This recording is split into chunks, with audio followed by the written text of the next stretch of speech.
What up everybody? So I'm back today with some tips on mobile photography. I have gotten a lot of requests for this video and I've finally been able to film it. So today I'm going to give you 5 tips to up your mobile photography game. So let's get it, let's go!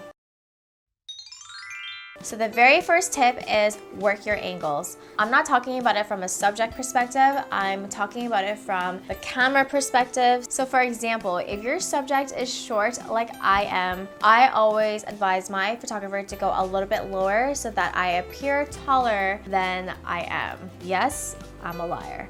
If you are into landscapes, especially ones that have been taken over and over again by lots of people, I encourage you to find an angle that is different and unique, which will make your picture more interesting to look at than if you were to take something straight on. And if you're not feeling inspired, sometimes just simply flipping your phone or moving it around the subject of choice will give you some ideas on how you can frame your photo. Which leads me on to my second tip, the rule of thirds. All that means is you're sectioning off your image into 3 different sections, vertically and horizontally, so you have 9 different sections to work with.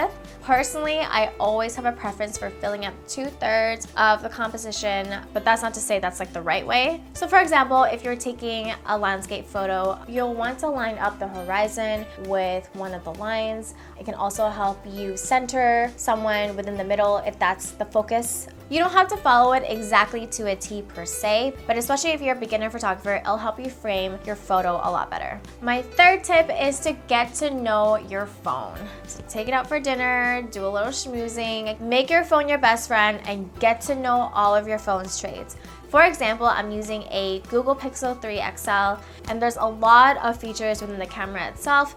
There's portrait mode, panorama, you can also do night sight. Knowing all those different features will help you up your photography game. So if I'm taking a picture at night or where there's minimal lighting, I always opt for night sight because I know that's going to maximize the quality of the output of my photo. I do a deeper dive into night sight in one of my other videos, so I'll link to that below if you're interested. Phones nowadays are equal, if not better, to some DSLR cameras. You can make your picture have a bokeh effect using portrait mode. It'll focus on the subject of the photo and it'll blur out everything else, cloning the effect that you would have with a portrait lens on a DSLR camera.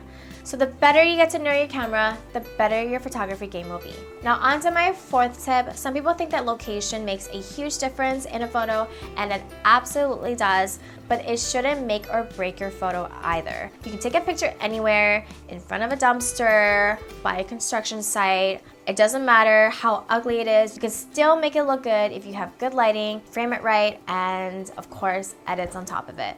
Now that brings me to my last tip, lighting. Lighting is crucial to any photo. So this is the difference between a well-lit photo and a poorly lit photo. You'll notice that if you take a picture in bad lighting, the quality's off, it's more grainy, there's a lot more noise in the photo, and it's gonna be really hard to edit it unless you're using a feature such as night sight, which is going to help bring up the quality of the photo in areas with poor lighting. Of course, good lighting will make anything look good anywhere, whether that's a picture, a video, or in person. So if you don't have a good camera, you don't know how to edit your photo, and you have no photography skills whatsoever, if you have good lighting, you're halfway there.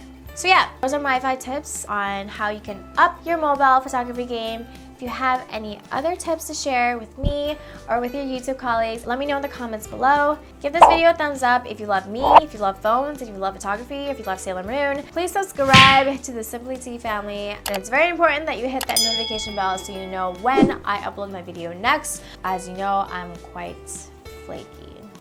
Sorry. All right, I will see you guys next time. Bye. Okay, bye.